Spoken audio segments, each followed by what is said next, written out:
আলহামদুলিল্লাহ আমাদের যতগুলো পার্ট হয়েছিল সবগুলো পার্টই আমরা একসাথে বিক্রি করে দিয়েছি। আসসালামু আলাইকুম, সবাইকে স্বাগত জানাচ্ছি আমার নতুন আরেকটি ভিডিওতে। আজকে ভিডিওর শুরুতেই আপনাদের প্রতি বিনীত অনুরোধ করব, যারা আজকে আমার ভিডিওটি প্রথম দেখতেছেন তারা আমার পাশে থাকবেন, আমার চ্যানেলটি সাবস্ক্রাইব করে দিবেন এবং যারা ফেসবুক থেকে দেখতেছেন আমার পেজটি ফলো করে দিবেন। আপনাদের সহযোগিতা পেলে আমি ভবিষ্যতে আরো নতুন নতুন এরকম ভিডিও আপনাদের মাঝে উপহার দিতে পারবো। আপনাদের ভালোবাসা এবং সাপোর্ট যদি না পাই সেই ক্ষেত্রে আমার সামনের পথ চলা অনেক বেশি কঠিন হয়ে পড়বে। এই বছরে আমরা যে পাট রোপণ করেছিলাম সেই পাটগুলো এমনিতেই খুব খারাপ হয়েছিল। তার মানে আমরা যখন পাটগুলো রোপণ করেছিলাম সেই সময় উপযুক্ত সময় ছিল না। আমাদের জমিতে ভুট্টা লাগানো ছিল, সেই ভুট্টা উঠিয়ে তারপরে আমাদের পাটগুলো রোপণ করতে অনেক বেশি দেরি হয়ে গিয়েছিল, যার কারণে আমরা পাটগুলো সেরকম ভাবে বড় করতে পারি নাই। তার পরবর্তীতে আবার বৃষ্টি হওয়ার কারণে বেশি পানি জমে থাকার কারণে গাছগুলো সেরকম ভালো হয়নি। তারপরে যতটুকু হয়েছে আলহামদুলিল্লাহ ততটুকুই আমরা সেগুলো কেটে তারপরে আমরা পানিতে জাগ দিয়েছিলাম। ইতিপূর্বে ভিডিওতে আপনারা দেখেছিলেন যে আমরা যখন পাটগুলো ধুই তখন প্রচুর পরিমাণে বৃষ্টি চলে আসে,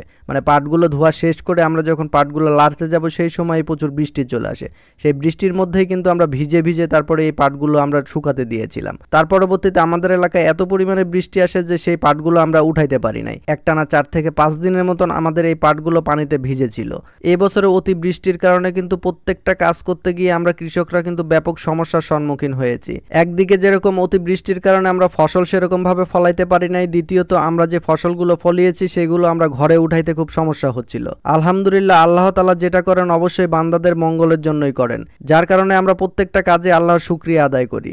বৃষ্টি যখন থেমে গিয়েছিল তার একদিন পরে আমরা এই পাটগুলো আবার উল্টিয়ে দিই। উল্টানোর পরে যখন পাটগুলো শুকিয়ে গিয়েছিল সেই সময় আমরা পাটগুলো তুলে তারপরে ঘরে মজুত করে রেখেছি।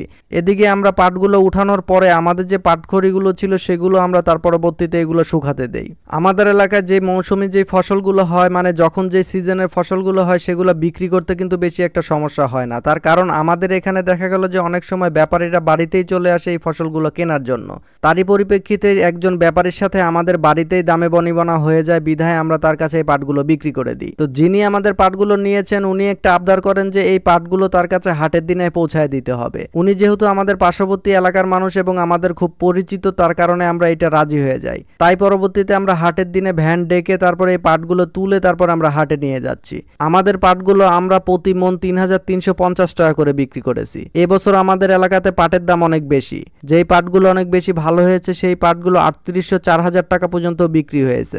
যেহেতু আমাদের পাটগুলো বেশি একটা ভালো হয়নি তাই আমরা 3350 টাকা করে বিক্রি করেছি। আপনারা যারা এই ভিডিওটি দেখতেছেন আপনাদের এলাকায় পাটের পাইকারি মূল্য কত অবশ্যই কমেন্টে জানাবেন। হাটের দিন আমরা যখন বের হয়েছিলাম তখন অনেক বেশি বেলা হয়ে গিয়েছিল, যার কারণে আমরা সেই ব্যাপারীকে ফোন দিয়েছিলাম যে আমরা এখন পাটগুলো নিয়ে আসতেছি। তো উনি বলল যে পাটগুলো নিয়ে এসে ওনার যে গোডাউন আছে সেই গোডাউনের কাছে যেন আমরা যাই। আমরা যখন গোডাউনের কাছে পৌঁছালাম দেখলাম যে ওনার একজন প্রতিনিধি সেখানে আছে। আমরা সেই প্রতিনিধির কাছে আমাদের পাটগুলো হস্তান্তর করি। হস্তান্তর বলতে আমরা পাটগুলো আবার সেখানে মেপে তারপরে ওনাকে বুঝিয়ে দিই।